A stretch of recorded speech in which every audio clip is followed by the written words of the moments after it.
यदि नाम, इज्जत और पैसा चाहते हो तो इसके लिए आपको नींद की कटौती करनी पड़ेगी। ज्यादा से ज्यादा जाग कर अपने आप को सफल बनाने की तमाम प्लानिंग करनी पड़ेगी। कोशिश करके उस प्लानिंग को साकार करने के लिए उसे धरातल में उतारना पड़ेगा और आपकी मेहनत चाहिए। आप यदि मेहनत करने को तैयार हैं तो आपकी सक्सेस को कोई नहीं रोक सकता। आज लोग सक्सेस क्यों नहीं है? आज पढ़े लिखे इंजीनियर टॉप डिग्री लिए घूम रहे हैं, महाराज जी कोई काम नहीं है। अरे भाई ये बताओ तुम्हें काम करना ही क्यों है? नौकरी, महाराज जी नौकरी नहीं मिल रही, तुम्हें नौकरी क्यों करना है ये बताओ ना। तुम इतने पढ़े लिखे हो, लाखों रुपए पढ़ाई में तुमने लगाया, तुम बड़ी बुद्धि वाले हो, तुम्हारी बुद्धि सबसे तेज चलती है, तो नौकरी लेकर क्या करोगे? अरे नौकरी लेने वाले नहीं, अब तो नौकरी देने वाला बनना है। सबको नौकरियां दीजिए। सक्सेस कैसे मिलेगी आपको? उसके लिए आपको अपने दिमाग की भी एक्सरसाइज करनी पड़ेगी, ये लगाना पड़ेगा। बैठे बैठे देखो रोटियां तो नौकरी करने वालों को मिल ही जाती हैं।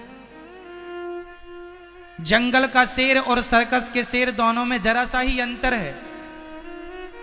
सर्कस के शेर को बिना मेहनत की रोटियां मिल जाती हैं क्योंकि समय पे मालिक आता है, टुकड़े देकर चला जाता है। यह सर्कस का शेर है।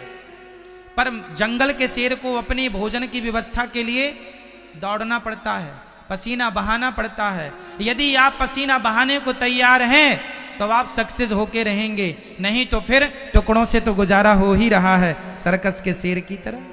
फिर तो नौकरी कहीं ना कहीं मिल ही जाएगी, 10,000, 20,000, 25,000 की। क्यों? तो जंगल का शेर बनना पसंद करोगे कि सर्कस का? बोलो मेरे भाई, कौन सा? जंगल का। तो जंगल का शेर बनने के लिए क्या चाहिए? मेहनत चाहिए, पसीना चाहिए। कितना पसीना बहा सकते हो बताओ? आप में से गर्मी किस किस को लगती है? हाथ उठाओ, गर्मी किस किस को लगती है? उठाओ। गर्मी लगती है? ये बूढ़ी मैयाएं अब तो हाथ ना उठाओ। अब तो गर्मी लगती है बुढ़ापे में। हम तो नौजवान भाइयों से कह रहे हैं, यदि तुम्हें गर्मी लगती है तो फिर तुम सक्सेस नहीं हो पाओगे। जवानी में 20 साल से लेकर 30 साल के छोरे को गर्मी लगे ना सर्दी, ना गर्मी गर्मी सी लगे, ना सर्दी सर्दी सी लगे, ना बारिश बारिश सी लगे, फिर देखो आप चांद और तारों की तरह ना चमके तो कह देना मैंने अपने जीवन में कब गर्मी आई कब चली गई, कब सर्दी आई कब चली गई, कब बारिश आई कब चली गई, मुझे पता ही नहीं चलता कौन सा मौसम आ गया। मुझे तो ये पता रहता है कि आज कथा का तीसरा दिन है कि कथा का चौथा दिन है। ये पता है कि आज कथा का तीसरा दिन है। मुझे ये भी नहीं पता कि आज तारीख क्या है। मुझे ये भी नहीं पता कि आज दिन गुरुवार है कि मंगलवार है। मुझे ये पता है कि आज कथा का तीसरा दिन है, बस। ना मुझे सर्दी से लेना, ना गर्मी से लेना, ना बारिश से कोई लेना देना। बदलते मौसम को मैं आनंद लेता हूं मौसम का, पर मैं मौसम में परेशान नहीं होता मौसम से। ना जी, मुझे एसी ही चाहिए, इसकी कोई रिक्वायरमेंट नहीं है मुझे। ये एसी तो आज लगने लग गई। हमने तो अपनी सारी जिंदगी काम करते हुए पेड़ की छांव को एसी मान के काम करके और जीवन आगे बढ़ाया है। हमने ज्यादा सुखमय जीवन नहीं जिया, अपने जीवन में ज्यादा सुख को प्रवेश नहीं किया। ज्यादा सुख से ना व्यक्ति सुख का आदी हो जाता है और उससे वो कमजोर हो जाता है। इसलिए गर्मी में तपो, सर्दी भी सहो और बारिश का भी आनंद लो और काम किसी भी हाल में ना रुके। मुझे याद है एक बार हम कथा सुना रहे थे, कहां पर? इंदौर और देवास के बीच में क्षिप्रा नदी के किनारे एक गांव है, नाम भी उसका क्षिप्रा ही है। वहां एक हमारे भैया जी हैं दिलीप अग्रवाल जी, उन्होंने कथा कराई। तारीख थी 25 दिसंबर से कथा शुरू थी कथा के चौथे दिन या पांचवें दिन या छठवें दिन याद नहीं है, वो बहुत पुरानी बात हो गई। क्या हुआ, वो कथा साधना चैनल पर थी, ये बात बहुत साल पुरानी है। कथा थी और पानी भयंकर बरस रहा था। जहां लोगों को बैठना था वहां एक एक फीट पानी भर गया और कथा का समय हो गया, 3 बज गए, जो भी कथा का समय था कथा। तब आपको मुझे याद है छाता लगा के हमने कथा की थी और लोगों ने उस पानी एक एक फीट पानी में श्रोतागण खड़े होके कथा सुने थे। वो दिन मुझे याद है। पानी बरसे तो बरसे, हमारे काम को थोड़ी रोक सकता है पानी। कई लोग जरा सी रिमझिम हुई, महाराज पानी बरस रहा, कल आ जाएं, आज नहीं। अरे जानते हो 12 घंटे की कीमत क्या होती है? हमने कभी काम को कल पर नहीं टाला। हमने कभी काम को कल पर कि चलो जी आज पानी बरस रहा है, कैसे होगा। हमारे साथ के लोग डैमेज हो गए। डैमेज मतलब घबरा, पानी बरस रहा महाराज कैसे काम करें? अरे तुम ना करो, चूल्हे में जाओ, हम करेंगे काम, हम करेंगे। कई लोगों को ना पूरी सुविधा मिले तो ही काम करते हैं, उनकी सुविधा में जरा सा ऊंच नीच हो जाए, अरे महाराज हमें तो पूरी व्यवस्था। हम तो लोगों के यहाँ जब कथा सुनाने जाते थे ऐसी ऐसी व्यवस्थाएं मिलती थी। कई बार तो हमें लोटा लेके शौच करने के लिए बाहर जाना पड़ता था, नहाने। वहीं कथा होने वाली थी, वहीं नल लगा था, वहीं नहाना पड़ता, नहा के फिर जाओ, क्योंकि कोई अटैच व्यवस्था नहीं थी। गांव गांव में कथा सुनाने जाते थे, बिजली की व्यवस्था नहीं थी। गर्मी भयंकर, 9 तपा में एक बार हमें याद है कि 9 तपा चल रहे थे और एक जगह हम कथा में गए। उन्होंने कहा महाराज जी आपको कथा सुनाने आना है। हम उनका आग्रह टाल ना पाए, कथा सुनाने उनके गांव में गए। उनके गांव में कोई बिजली नहीं और उन्होंने रुकने की व्यवस्था हमारी कहाँ की। वो मंदिर में, मंदिर होता है ना, मंदिर के ऊपर जो ऊपर गुम्मज होती है, तो उनने छत बना रखा था, तो नीचे तो भगवान थे, ऊपर जरा सी गुम्मज निकली थी, मतलब पूरा खड़ा नहीं हो सकता आदमी। वो जरा सी जगह थी, वहां हम लोगों को 5 लोगों को रुकाया एक जगह। वहां मतलब हम पूरे खड़े भी नहीं हो पाते थे, खड़े होए तो वो गुम्मज लगे। वहां रुकने की व्यवस्था की यजमान जी ने, और उस हाल में भी हमने वहां रुककर कभी किसी से कोई शिकायत नहीं की। हम तो ये कह रहे हैं कि हमारे जीवन में भी उतार चढ़ाव के दिन बहुत आए हैं, हमने भी हर परिस्थितियों का सामना किया है। हम ये नहीं कि अब व्यवस्था ऐसी मिलेंगी तो ही काम करेंगे, ना जी, हम तो काम करेंगे, व्यवस्था मिले ना मिले। हम व्यवस्था के पीछे काम नहीं रोकते। कई लोग व्यवस्था ना मिले तो काम रोक देते, नहीं जी, काम काम होगा, व्यवस्थाएं रहें ना रहें, हर स्थिति में हमने काम को महत्व दिया। हमने कभी आराम को महत्व नहीं दिया, हम पूरा दिन काम करते थे। आपको याद होगा पहले हम कथा सुनाने जाते थे तो कथा हम सुनाने 12 बजे बैठ जाते थे।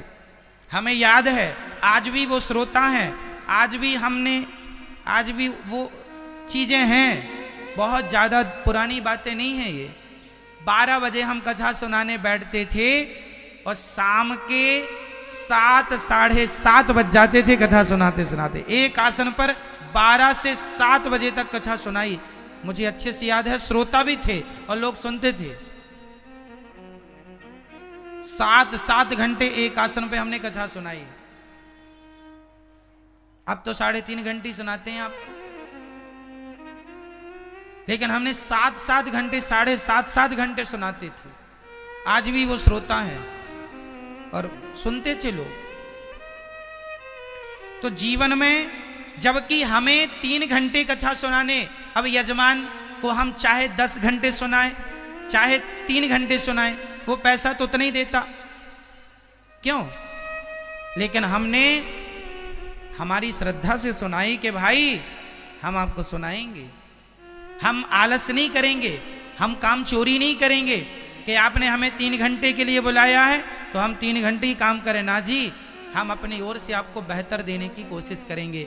हमने कभी काम चोरी नहीं की, हमने कभी काम चोरी नहीं की। जो किया है परफेक्ट किया है। और आपको यही समझाते हैं, सिखाते हैं, व्यवस्थाओं के चक्कर में काम ना बिगाड़ा करो। व्यवस्थाएं मिले ना मिले, काम होना चाहिए। क्यों जी, सही है? बताइए, काम जरूरी है।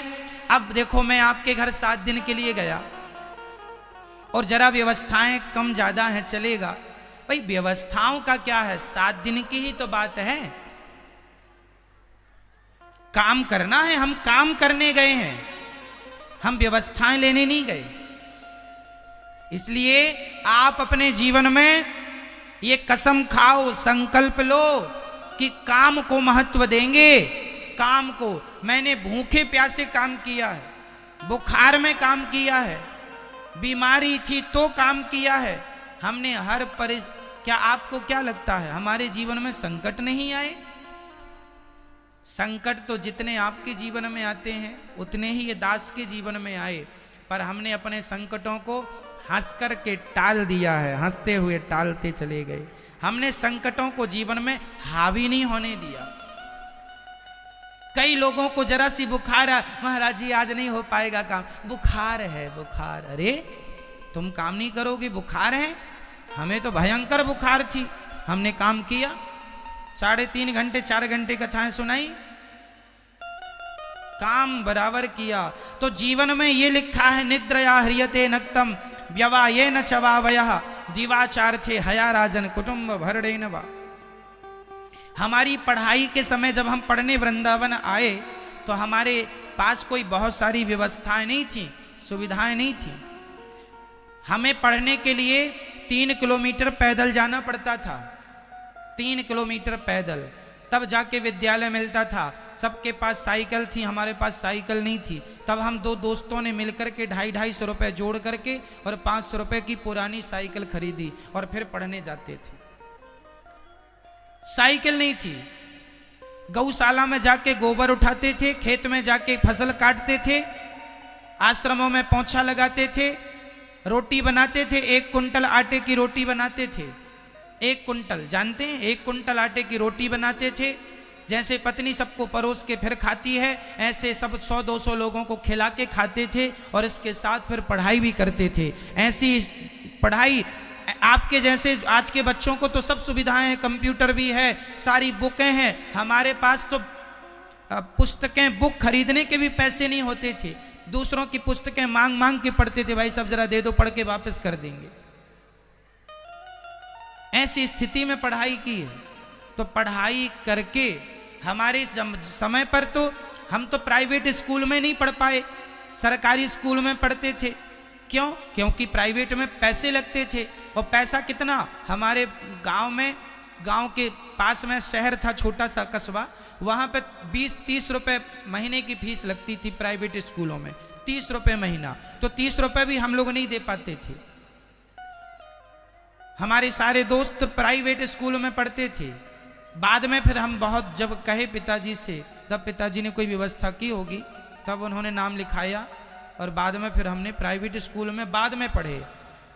7वीं तक तो सरकारी में पढ़े, उसके बाद फिर प्राइवेट स्कूल जिसमें कि 50 रुपये महीना, पहले 30 रुपये महीना वाले में, फिर 50 रुपये महीने वाले स्कूल में पढ़ाई की। और पढ़ाई करके फिर वृंदावन आए, फिर यहाँ पढ़ाई की। तो यहाँ सारे काम करते हुए हमें पढ़ना होता था। पोंछा भी लगाना है आश्रम में, रोटी भी बनानी है, गौशाला में जाके गोबर भी करना है आपको, सारा काम करके फिर आपको पढ़ाई करनी। तो ये सब करते हुए पढ़ाई भी करते थे। और पढ़ाई करने का शौक था, केवल पढ़ना था, केवल पढ़ना था। मैं जब वृंदावन पढ़ने आया तो बहुत सारे बच्चे, कोई क्रिकेट खेलता, कोई मोबाइल चलाता, लेकिन मैंने कभी ना मोबाइल चलाया ना क्रिकेट खेला। मैं कहता था मैं यहाँ क्रिकेट खेलने थोड़ी आया हूँ, मैं पढ़ने आया हूँ, सिर्फ पढ़ूंगा। नहीं समझ में आए तो भी पढ़ता था, तो भी पढ़ता था, पढ़ता था, पढ़ता था, पढ़ता, एक ही जुनून था, सिर्फ पढ़ना। और मैं क्या पढ़ने का संकल्प, कई लोग बोले ये पढ़ लो, वो पढ़ लो, ना जी सिर्फ भागवत पढ़ूंगा। मैंने कुछ नहीं पढ़ाई की, सिर्फ भागवत पढ़ूंगा। जीवन में आपको संकल्प लेना होगा, ये करना है मतलब करना। उसके लिए जितनी चुनौती आएंगी आपको सामना करना पड़ेगा। तब जब पसीना बहा लोगे, जितना ज्यादा पसीना बहाओगे, ईश्वर उतना सफल बनाएंगे आपको। बस पसीना बहाने को तैयार तो हो जाओ। मेहनत करके देखो सफलता। लोग कहते हैं महाराज जी हम सफल नहीं हो रहे हैं। अरे भाई, सफलता के लिए जितनी मेहनत चाहिए आप उतनी कर नहीं रहे। पास होने को 33 नंबर चाहिए और आप 20 नंबर लेके आए हैं, कैसे पास हो जाएंगे? पास होने को कम से कम 33 तो लाओ, डिवीजन बनाने हैं तो और ज्यादा लाओ, कम से कम 33 तो लाओ। उसी तरह जितनी मेहनत चाहिए आप उतनी नहीं कर रहे, जितनी चाहिए आप उतनी। हम लोगों ने ट्रेनों में यात्राएं की हैं, भरी भरी ट्रेनें चलती थी, रिजर्वेशन नहीं मिलता था, जाना था तो जर्नल डिब्बे में। अरे जर्नल तो छोड़ दो, जर्नल डिब्बे की टॉयलेट लेट बात में भी बैठ बैठ के घुस घुस के वहां यात्राएं की, क्योंकि वहां मंजिल तक पहुंचना है। अब पहुंचना है, अब कहे नहीं जी ट्रेन की टिकट नहीं मिल रही है, अब तो नहीं आ सकते। नहीं जी आएंगे, आप भरोसा रखना। जिसने बोला कि गुरुजी आपको इस तारीख को कथा में आना है, हाँ जी आपने विश्वास किया है, टिकट भले ना मिले, खड़े हो के यात्राएं की, ट्रेनों में रात रात की, पर यात्राएं की हैं और अपने लक्ष्य तक पहुंचे हैं। हमने सुविधाएं नहीं देखी कि जीवन में सुख क्या होता है। सुख को चक्कर में पड़ते तो जीवन में काम ना कर पाते। क्यों जी?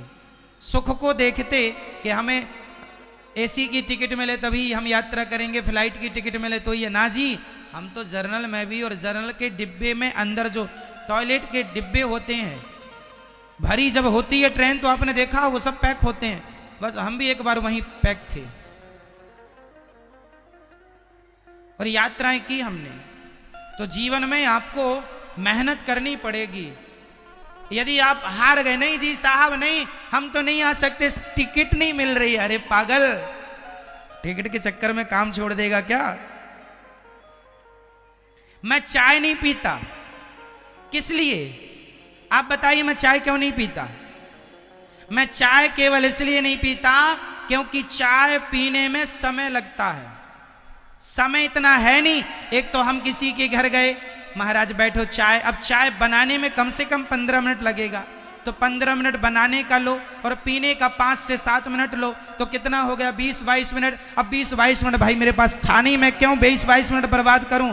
5 रुपए की चाय है और 20 मिनट का समय है। बताओ चाय कीमती है कि समय कीमती है? जोर से और जोर से, क्या? इसलिए मैंने समय को पकड़ा, चाय को छोड़ता चला गया।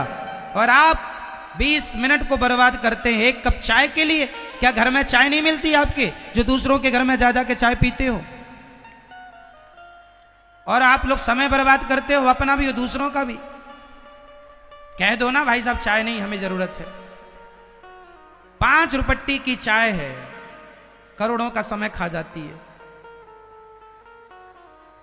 लोग, भारत में वैल्यू नहीं है समय की, इसलिए लोग पीछे हैं।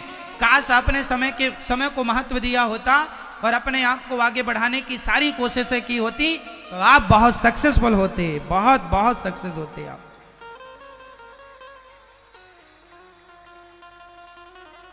इसलिए मेरा अपना सोचने का नजरिया अलग है, मेरा अपना देखने का नजरिया अलग है।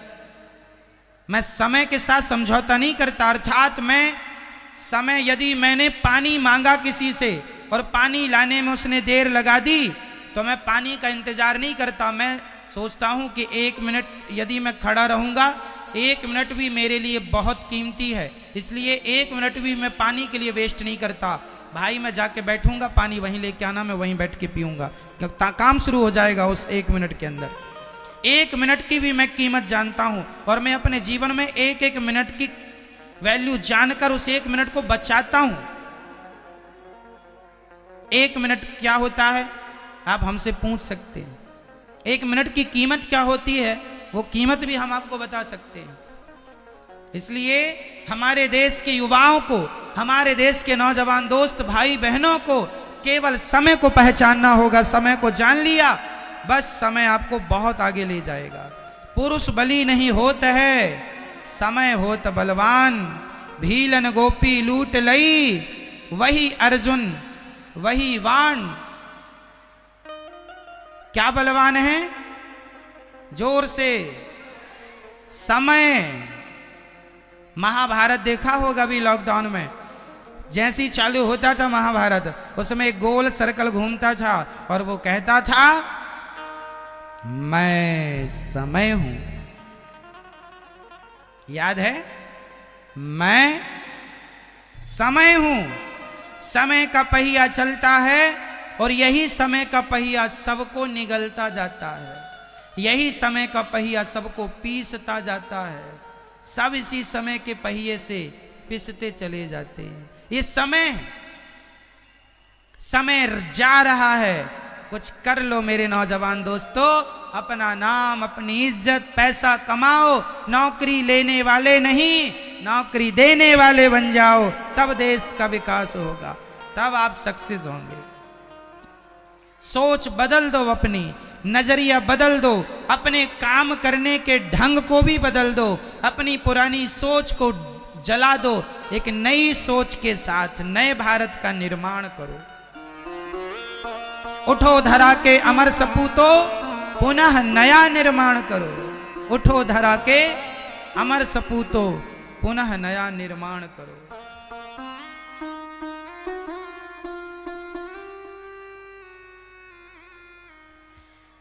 अकबर और महाराणा प्रताप की लड़ाई हुई हल्दी घाटी में। कहते हैं अकबर की सेना में दम था। अकबर की सेना थी 80,000 और महाराणा प्रताप की सेना थी 15,000। कहते हैं अकबर की सेना में दम था, तो सुन लो, यदि अकबर की सेना में दम था तो महाराणा प्रताप के सीने में दम था। युद्ध सेना से नहीं, सीने से जीते जाते हैं, यहां से जीते जाते हैं। महाराणा प्रताप कभी हारे नहीं और महाराणा प्रताप से वो दुष्ट राजा कभी जीते नहीं। आपकी सेना कितनी भी हो, क्या फर्क पड़ता है? आपका सीना कितना बड़ा। सीना मतलब आपका दिल, सीना मतलब आपका दिल। दिल कितना बड़ा है। औरंगजेब की सेना 1 मिलियन 10 लाख लोग थे उसकी सेना में, औरंगजेब की सेना। और तब गुरु गोविंद सिंह जी, उनकी सेना में सिर्फ 40 लोग थे। कितने लोग थे? ये इतिहास बोल रहा हूं, मिथ्या नहीं कह रहा। इन पर पिक्चर बन चुकी हैं। गुरु गोविंद देव जी की सेना में कितने लोग थे? 40 लोग थे ओनली। और औरंगजेब की सेना थी 10 लाख लोग थे। 10 लाख लोगों से 40 लोगों को लड़ना था। धन्य है गुरु गोविंद देव जी, जिन्होंने अपनी सेना को इतना हौसला दिया, इतना मनोबल मजबूत किया। तुम्हारे सीने में दम है, भारतीय हो, मरना है इस मिट्टी के लिए, जीना है इस मिट्टी के लिए। आओ, भाग के क्या मरना, लड़के मरते हैं। अब लड़ गए साहब, तहस नहस कर दिया। 40 लोगों ने 10 लाख लोगों की बटालियन को वहां से युद्ध में छिन्न भिन्न करके, और अंत में भागना पड़ा उन लोगों को, और विजय हुई इनकी। कुछ लोग मारे गए माना कि, पर उनको वहां से रवाना कर दिया। औरंगजेब की सेना को पछाड़ दिया था। इसलिए मेरी माँ, कभी ये ना कहा करो, नौजवान दोस्तों, आप कभी ये ना सोचा करो कि ये काम आप नहीं कर सकते। Nothing is impossible, everything is possible. इस सृष्टि में, संसार में ऐसा कोई काम नहीं है जो मेरे नौजवान दोस्त भाई बहन ना कर सकें। सारे काम आपके लिए ही हैं। आपको उन कामों को करना है और अपने देश को आगे बढ़ाना। कोई काम नहीं है ऐसा जो मेरे देश का नौजवान भाई ना कर सके। सब कर सकते हो आप लोग। कल्पना चावला अंतरिक्ष में पांव रख सकती है, अर्थात अंतरिक्ष में पहुंच जाती है, तो आप क्यों नहीं कर सकते? सब कर सकते हैं। करने का क्या होना चाहिए? बोल के बताओ। क्या? जुनून। क्या होना चाहिए? जुनून होना चाहिए। कर गुजरने का करेंगे, हम जिएंगे और मरेंगे ऐ वतन। तेरे लिए दिल दिया है, जान भी देंगे। ऐ वतन, आप में से कितने लोग भारत माता की सेवा करना चाहते हैं? हाथ उठा के बताओ। आप लोग भारत माता की सेवा करना चाहते हैं? यदि देश की सेवा करना चाहते हो सच्चे मन से, तो आप खूब पैसा कमाइए, और आप जब धन से बड़े बनेंगे, आपकी आर्थिक स्थिति अच्छी होगी, तो मेरा देश भी आर्थिक रूप से मजबूत हो जाएगा। आपकी सफलता में ही देश की सफलता है। हाँ या ना? हाँ या ना? भाई, आप पैसे वाले होंगे तब तो देश को आप टैक्स देंगे, और जब सरकार को टैक्स देंगे तो सरकार भी मजबूत होगी। तो सरकार को मजबूत होने के लिए देश के आम नागरिक को मजबूत होना चाहिए। और आम आदमी मजबूत किससे होगा? ये कौन बताएगा? आम आदमी मजबूत किससे होगा? जोर से मेरे भाई बोलो। मेहनत से। किससे? मेहनत से, लगन से, जुनून से। नौकरी लेना नहीं है, नौकरी लेना नहीं, नौकरी। जब आप मजबूत होंगे, देश का आम व्यक्ति मजबूत होगा, तब जाकर के मेरा देश मजबूत होगा। भारत माता की ये जय जयकार सदा मेरे देश की होती रहे। उसके लिए मेरा देश, मेरे देश की माँ, बहन, बेटी, भाई, सारे लोगों को स्ट्रांग होना पड़ेगा। आपसी लड़ाई झगड़े भूल जाओ, आपसे मतभेद मनभेद भूल जाओ, और आओ हम सब देश के लिए काम करते हैं। यदि हम आपस में लड़ बैठेंगे तो देश को कौन संभालेगा? कोई भी बाहर वाला अपने घर से हमें निकालेगा। दीवानों, जरा होश करो। मेरे देश प्रेमियों, आपस में प्रेम करो। देश प्रेमियों, आपस में क्या करना होगा? आपस की फूट खत्म करो, जातवाद खत्म करो, और हम ब्राह्मण, क्षत्रिय, वैश्य, शूद्र, पूरब से पश्चिम, उत्तर से दक्षिण, चाहे उत्तर प्रदेश हो, चाहे गुजरात हो, चाहे महाराष्ट्र हो, चाहे पंजाब हो, चाहे बिहार हो, चाहे मणिपुर हो, कोई भी राज्य प्रांत क्यों ना हो, हम पूरब से पश्चिम, उत्तर से दक्षिण तक एक ही हम होंगे, एक ही होने चाहिए। चाहे हमारा दक्षिण इलाका हो, चाहे पूर्वी हो, पश्चिम हो, चाहे उत्तरी हो, हम एक हैं। कोई जातवाद नहीं, कोई राज्यवाद नहीं। आज हमारे भारत के कुछ लोगों ने हमारे देश को राज्यों में बांट दिया। कोई कहता है कि महाराष्ट्र श्रेष्ठ है, कोई कहता है गुजरात श्रेष्ठ है, कोई कहता है पंजाब श्रेष्ठ है, कोई कहता है उत्तर प्रदेश श्रेष्ठ है, कोई कहता बिहार श्रेष्ठ है, कोई कहता राजस्थान श्रेष्ठ है। ना जी, ना बिहार, ना राजस्थान, ना कोई, मेरा भारत श्रेष्ठ है, मेरा भारत श्रेष्ठ है। अखंड भारत का सपना देखो, इसे टुकड़े टुकड़े करने की कोशिश ना करो। एक भारत, केवल भारत, केवल भारत।